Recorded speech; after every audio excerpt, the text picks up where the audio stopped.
Thanks for watching ERi-TV, dear viewers. Welcome to this week's special edition of Open Mic. My guest for this evening is Professor Ghidewon Abay. He's a mathematician from Richmond, Virginia. Welcome to our program. Thank you. Okay, so Professor, before we proceed with our interview, you have given a public seminar, so to speak, to the Ministry of Information in regards to the Hizbawi Makhate. I don't know, we translate it as popular resilience, resistance, but there is no particular term for it, so I'm going to call it, with apologies to my guest, Hizbawi Makhate. So Hizbawi Makhate in Northern America. Tell me about the situation there and what... Well, it's an all-encompassing Makhate, and I really like that he left it undefined because it's unparalleled. Eritreans, wherever they are passionate about their country. They want to correct distorted images, writings that are said and repeated ad nauseum by some people of agenda, I would call it special agenda or special interest groups. So this Makhate, number one, it is directed to making sure that Eritreans, in particular Eritrean youth, are sort of grounded, well-grounded in their own Eritrean identity. As African Americans living in America, there is a lot of challenge. They want to dissolve, sort of want you to melt, forget your own identity. So having second generation, third generation Eritrean Americans in the US, how do we make sure that they stay rooted, grounded in their own history, in their own background, so that with all the challenges they face as African Americans, they are proud of their own heritage and background. Secondly, of course, when we live as Americans in the US, Eritrean Americans, we want our youth to make sure that they are successful academically, successful professionally, successful economically. It is hard as an African American. People of color have to pass through a lot of hurdles.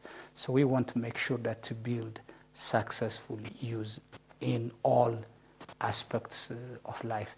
And the third is, as Eritreans, we have a country that a lot was paid, a lot of sacrifice, a lot of youth lost their lives to bring about independence and to defend sovereignty. So we want to make sure that Eritrea is presented in the correct reality, in the correct sense, because there is a lot of distortions from enemies of Eritrea far and near.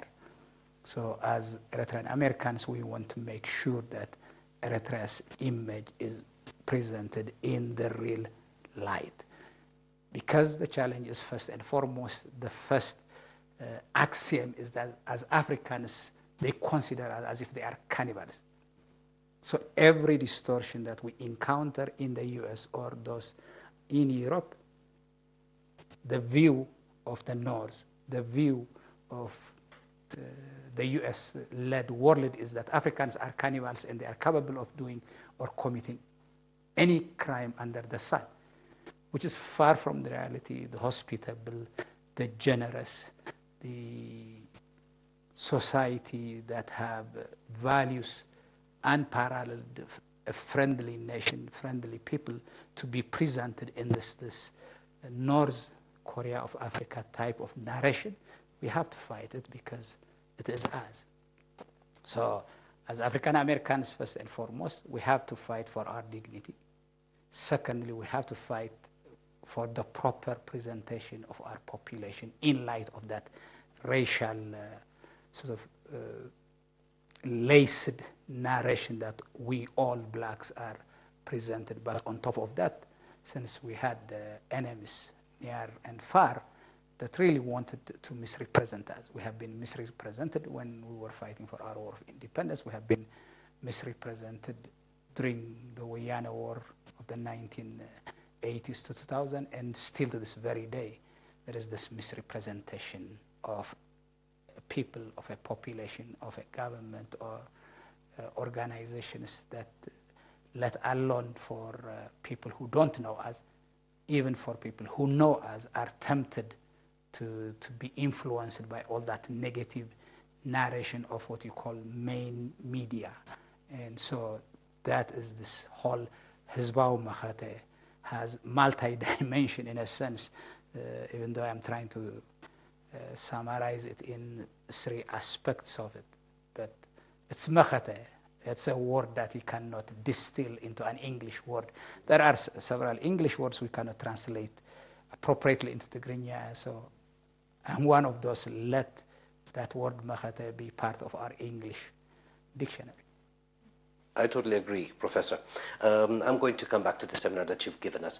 To live in the United States, you've said, you have to be either great in number or in finances, which we Eritreans do not have both. So, and it tells me the attachment of Eritreans towards their homeland is great because the number that have come, especially recently, was just outstanding. And I just want to know how a little people, Eritreans in little number, are living in that sea of a world, which is the United States. Well, individual, it's a struggle. We struggle as people of color are struggling.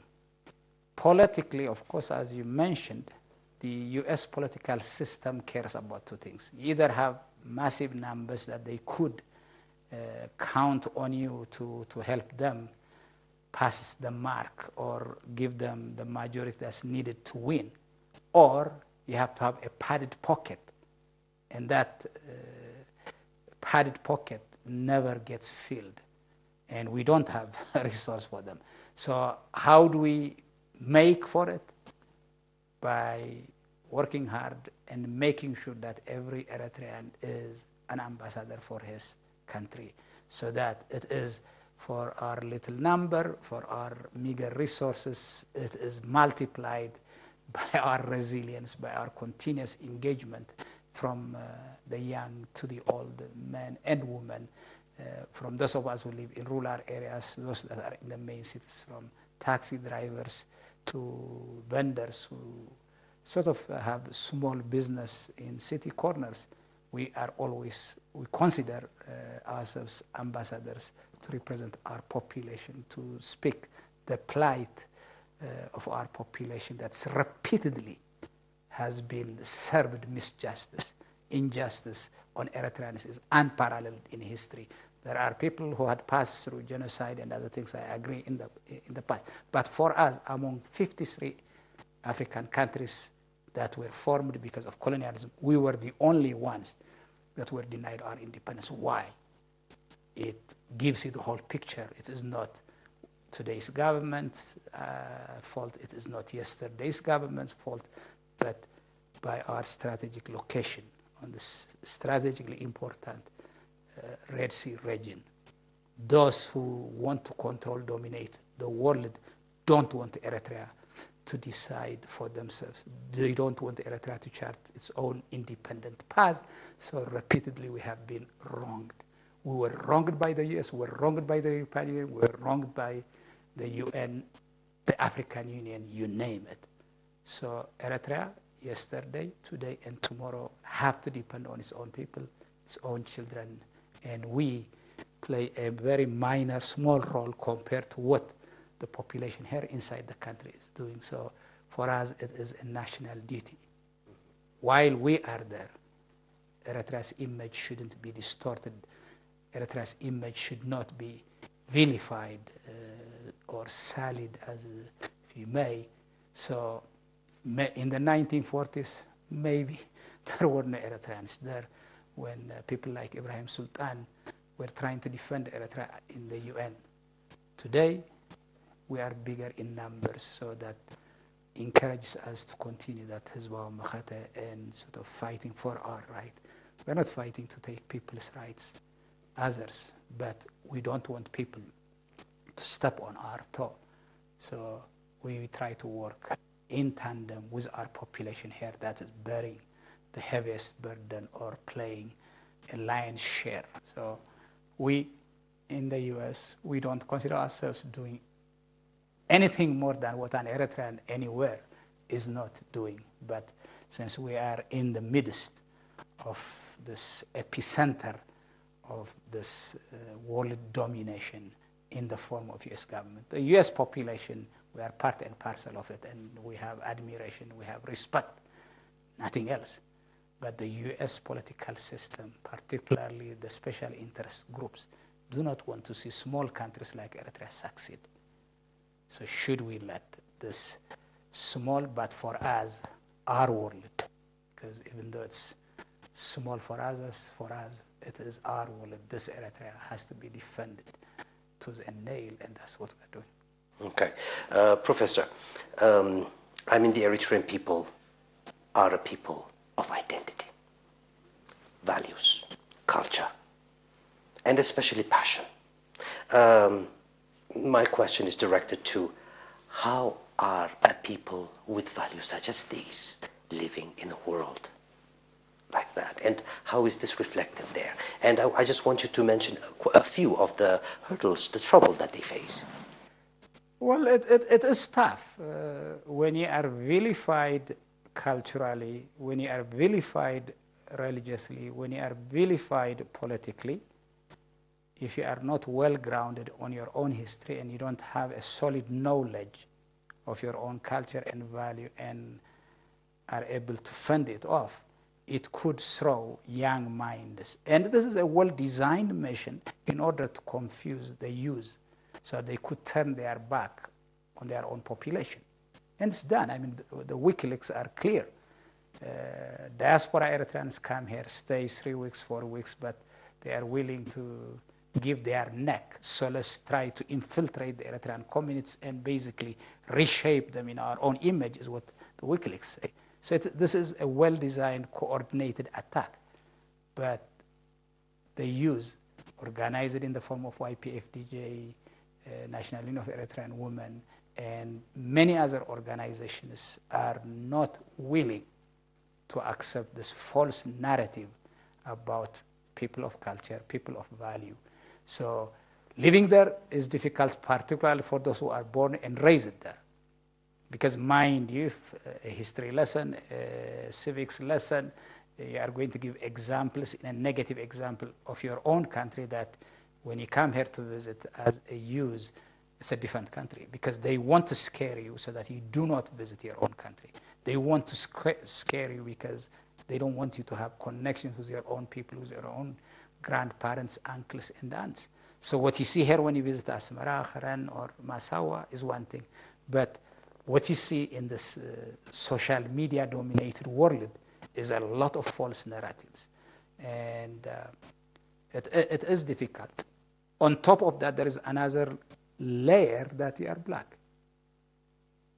As people of media, you are well aware how African Americans have been treated in the past and are still being treated today. If someone is going to stand on your neck until you die for minor fault, our youth, particularly the male group, is always threatened as African Americans. So you have to teach your children their history, their identity, so that they could face, if adversity comes their way, with heads up, because they know they have population that is resilient population, and it becomes sort of, what should I say, a source of energy to succeed academically, a source of energy to succeed in business, a source of energy to succeed professionally, because Eritreans are known for doing a lot from their meager resources. So when you tell them the Gadeli Uwat, the Stigrinya version, whoever struggles is going to overcome eventually, it's a motivating factor. It was a motivating factor for people like me when we were young, and still it becomes a motivating factor. So it's a lot to correct the distortions within the family. When the children come back from school, you have to correct it. And then as a community, we have organizations that caters for those that are under 18 in mother tongue schools, in Hedri, group, and then we have the YPFDJ group, and then student associations in the different colleges and high schools. So it's a constant struggle, and I think as Eritreans, our history tells us that whatever we want to do, we can do it. So it's not, numbers do not scare us, lack of resources do not scare us, because the resilience that we have inherited and we learn from our own population gives us enough energy to move forward and succeed. Wow. You've put it in a different shape, Professor. Now, another thing that we've seen also is various Eritrean academicians. I don't know, maybe it's because I'm with a professor, I'm trying to use heavy words. Forgive me for that. But, we've got, researchers, big people, gathering themselves to write about Eritrea based on research. I want you to tell me about that. And let's start with the NCEA. The NCEA stands for National Council of Eritrean-Americans. It's an umbrella group from PFDJ to National Union of Eritrean Women to YPFDJ, HEDRI, Organization of Eritrean-Americans, Horn of Africa Foundation, and the multitude of Eritrean business owners, be it in taxi or others, and then the Voice of Eritrea, for example, in the DC area. We have Eritrean communities across the US. So it is basically, for lack of better term, these groups together form the NCA. So the NCA is not a new organization. It's just an umbrella group that combines these groups together so that their work is multiplied. Call it synergy, if you want to bring about this whole collective energy we have in these different organizations. And so there are people who do the research academically. There are people also who work hard from the streets, as I mentioned earlier on, to work for Eritrea. So the research, thanks to modern communication, what is said, what is written about Eritrea, we have relative advantage over what is done here in Eritrea because we have the internet. So it's a collective work. You can't attribute to one group or the other, but the magazines we publish, the newsletters we produce, it's a collective work. There are, of course, as in any effort, people who lead this work and then spearhead, but it's an Eritrean tradition. There are several Tigrinya saying that says, Habiran the Sahaba, Qitnis Arqai Yetsamba'a. Arqai is bamboo. Qitni is a very thin thread that our mothers weave when they are spinning cotton, if you wish. If you take a single strand, you could blow it off. But if you put it together, it is strong enough to bend a bamboo or even a steel. So we succeeded in the past as Eritreans to defeat and subdue stronger enemies supported by superpowers because we were united. So when you work in unison, the multiplying effect is amazing. When you work as an individual, unless you want to fool yourself, your contribution is negligible. But when I combine my little effort with yours and others, it has a multiplying effect. So that's the motto of Eritreans in the diaspora, as it is here. It is, let's bring up our resources. One might be a historian, another one might be a journalist, another one might be a good English editor. So when we bring our collected efforts, the documents we produce, and the response we are forced to write, because your conscience would basically cannot take it when a person that knows nothing about Eritrea is willing to open his mouth or her mouth to badmouth Eritrea, and that forces you basically to respond. Yeah. It's unacceptable. I cannot allow someone badmouth my mother, equally my country. Particularly a country that I visit, a country that I know is known for its peaceful population, known for its hospitality. Some fly over what they call parachute journalists to come in. they don't know the culture. B, they don't know the language. They come with a script, and all what they try to do is just take any image they get and put it in the narrative that's written for them. I'll give you an example. There was a BBC journalist that came in here. She witnessed what we call a wafara, what they call in Kiswahili harambe. People together were working to help someone build a house. And she says, over the airwaves, behind the Eritrean eyes, we saw slave labor. Only a person grounded in slavery, maybe benefited from slavery of the past, would think about slave work when you are doing a genuine Eritrean cooperative work of wafara. When we were growing up, as is today, we plow our fields in wafara, we harvest our fields in wafara, we build. So for someone who have no clue what a wafara is to come and badmouth this culture of wafara, what others might call it harambe, or the Europeans in German, English, French might have another word to call it slavery, it's abominable. You cannot swallow it, and she haven't apologized to this date. And what's sad is her origin is not even in Europe. She's somewhere from the Far East. But she was given a narrative. She was looking for slave labor. So she asked this guy in camera, he's talking to her in Tigrinya, and she was foolish enough even not to sort of kill the audio. She says, how much do you pay them? I don't have to pay them, it's wafara. They are helping me, tomorrow I will help them. And she labeled it slave labor. And this Ethiopian civil war that we witnessed 2 years ago to misrepresent Eritrean values, and it is because of this distorted narrative that Africans are capable of doing every evil thing, to say this genocide, to say all these crimes against humanity thrown at Eritrea's feet. It's unacceptable. So you have to respond to these accusations. But the media there doesn't care about Africa. The media there doesn't care about black people. So whatever is dished to them, they are willing to run to the press with it, to run to air it out without verification. They tell us their journalism tries to seek the truth and to compare, verify facts. But when it comes to Africans, they don't. So when particularly their sources, their informants are Africans, everything is taken as if it's the word of the gospel or the Quran. So it is this type of thing that makes us literally, it makes your blood boil. And as an Eritrean, you have to defend Eritrea. You have to speak on behalf of your people.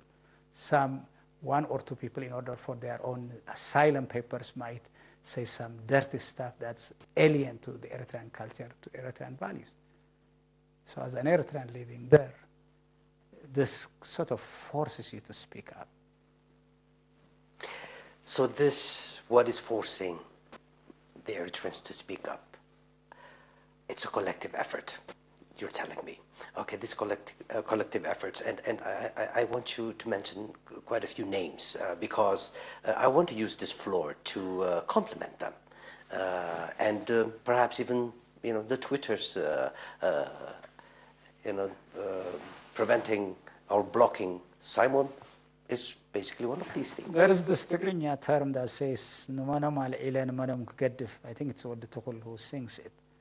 It's really hard to name names because I will be in trouble because it's a collective effort. There are many of them. So if you don't mind, they are Eritreans. They are real. Anyone who wants can find their names, but they are too numerous. So it is tough to mention now because from the young to the oldest, they use that makes Twitter ban them, speaks for itself. Of course, in here I'm talking about Simon. But there are so many Simons, anyone who goes to Twitter could see them. Most of the documents that we prepare are collective effort. We don't put names to it. But I can assure you that for every paper that the NCEA, OEA, and others publish, there are plenty of them that are published without names. So who should I choose? I have to go search the Facebook, search Twitter, all this cyberspace in order to give credit. So it is credit for every Eritrean, if not for putting the ink on paper. The motivation might come from that Eritrean that I saw standing in the middle of winter in that corner talking about Eritrea. So she or he deserves as much as one professor or one journalist or one intellectual, public intellectual sitting in a warm chair. So if you don't mind this Eritrean tradition of collective work, and then consider it, because it is when we work together, when you edit my paper and another one reads it, gives me suggestions, is that paper made? My paper might not worth the ink that's written on, but when everyone comments on it, polishes it, it becomes a collective work. So it is going to be tough. It is going to be tough. Okay. But in what areas of literature should we be expecting, would you say, Professor? Because we are eagerly expecting more. So much have been written so far. Well, the writing is going to continue. And as I said, social scientists, those of us in the STEM fields, journalists, everyone is working on it. It takes effort, so hopefully people would be motivated enough to write books so that we could tell our own narrative in our own words. Honestly, I'm sick and tired people who don't know Eritrea writing about Eritrea, people who don't know Eritrea getting their PhDs, their degrees, writing about Eritrea that would not pass the litmus test of an ordinary Eritrean, let alone of those who are making history and know the details of it. But the easiest way, of course, I might offend a lot of people, for non-Eritreans, particularly people of the North, to do is to write their thesis about obscure places that they know that their committee would not be challenging them. So you're learning history, you are taking anthropology, come to Africa. Choose any ethnic group, badmouth them, put them in any light, and then you get your PhD, you become an expert. And then it is you who is going to be called to testify in Congress, in Parliament, because you are the expert and you are their own. An African doesn't come to be asked to testify, because what is a black man after all? Yesterday he was your slave. This Joy de Gruy has this phrase that I like, this post-slave traumatic syndrome. So the US might have left chattel slavery a long time ago, but the mentality about Africans hasn't changed yet. So instead of Africans being asked to testify, to talk about their own history, their own politics, of course they cherry pick people who would repeat their own narratives, but the majority of Africans are not given to talk about Africa, to present Africa. It is Caucasians who always are there in the seats to judge Africa, and then of course based on that come up with inhumane policies in order to punish Africans. Professor, I am very much humbled that you've shared my table this evening. Any final messages? I am the one who should be humbled, because as a mathematician I know nothing about politics or the social science. So it's a pleasure to talk to you. But I think the final message is, as Eritreans, we have come this far through our own resilience, through our own unified work and unity. If there are forces and persons who want to subdue Eritrea, is by disturbing this unity, by trying to create a fissure, a fracture. So we should not allow them. And secondly, we have a proud history that all of us should be proud of, and we need to build on it so that the youth inside and outside country to keep the value of resilience, these values of hospitality, love, kindness, peacefulness, so that the world know for who we are, not for what our enemies want us to be. So thank you for giving me this opportunity. Thank you so much again, Professor. Dear viewers, that wraps up this week's Open Mic. It is good night from us.